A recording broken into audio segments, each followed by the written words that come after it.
At a members' meeting on Sunday evening, I talked about a new approach we've got to solving our building issues here at Alder Road. When we first started looking at this project, we talked about what it would cost to redevelop and rephase in a phased approach.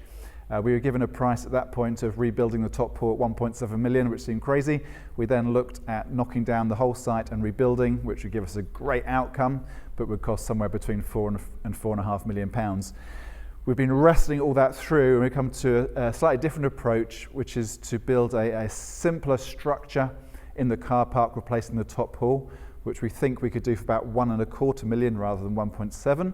And then down in the existing building to put on a new roof to make it watertight again, and make some other physical adjustments which would improve how it looks and operates, which we think would cost about £250,000.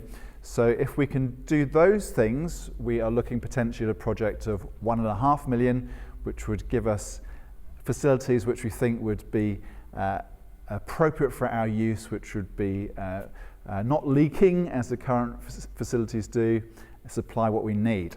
So this is what we want to lean into. We're working on the details of that now, but we're looking at a kind of a £1.5 million project, which I think will give us really what we need here at Alder Road.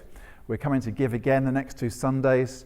At our next members meeting next term, we'll have much more details about how this is proceeding, but let's see a lavish outpouring of generosity so we can have enough cash and maybe even get something moving this year in terms of building work beginning to happen.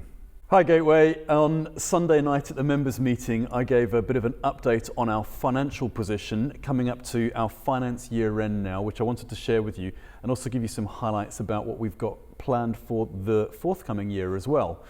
So one of the things I mentioned is that at the start of the financial year we're in now, we conservatively as elders and trustees set a forecasted income of £314,000. That's what we were expecting as our income this year. And by God's grace and goodness and provision, we have smashed through that. So it's more likely that our income this year will be £363,000, which is remarkable.